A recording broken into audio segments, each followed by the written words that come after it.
দুইজনের আব্বু আম্মা আছে, তো তোরা স্কুলে পড়বি না। কি কাম করো এটা? ফলের দোকান না? তোমার আব্বুর দোকান না অন্য কেউ? তাহলে তুই পড়ালেখা করবি না? প্রাইমারি তো ফ্রি পড়ায়, ভর্তি হয়ে যাবা। এই বছর না পড়ো, পরের বছর। তোমাদের হেমন কোনো বয়স না, তোমাদের হেমন কোনো বয়স না। আমি 20 বছর করি নাই, 20 বছর করি নাই। রাস্তায় ঘুমাইছে যে সাংবাদিক এরকম রাস্তা না দেখা পারবি, এখনো ঘুমাই। তা আমি যদি করতারি তোরা পারবি নাকি? তোর তো হেমন বয়স কত? 14 আর আমার 39। কত বছর কম হইলো? 15 ধর, 15 আমার। তুমি আরো 20-25 বছর পরে তুমি আমার সমান বয়স হইবে। তাই 25 বছর তোমার আইএ ফার্স্ট মেট্রিক পাস করতে লাগে 10 বছর মাত্র। আরো 15 বছর থাকিয়া যাবো। পড়ালের তো বয়স নাই, আমি এই বয়সে করি। তো তুমি প্রাইমারি পড়লে বা সমস্যা কি?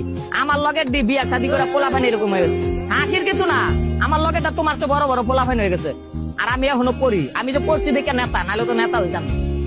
পর ওখানে ঘোড়ার গাড়ি চালায়, বুঝো? ভালো থাকো, পড়বা, ভর্তি হইবা। এই বছর না, পরের বছর, আগামী জানুয়ারিতে ভর্তি হইবা। ঠিক আছে? প্রাইমারি 3 পড়বা।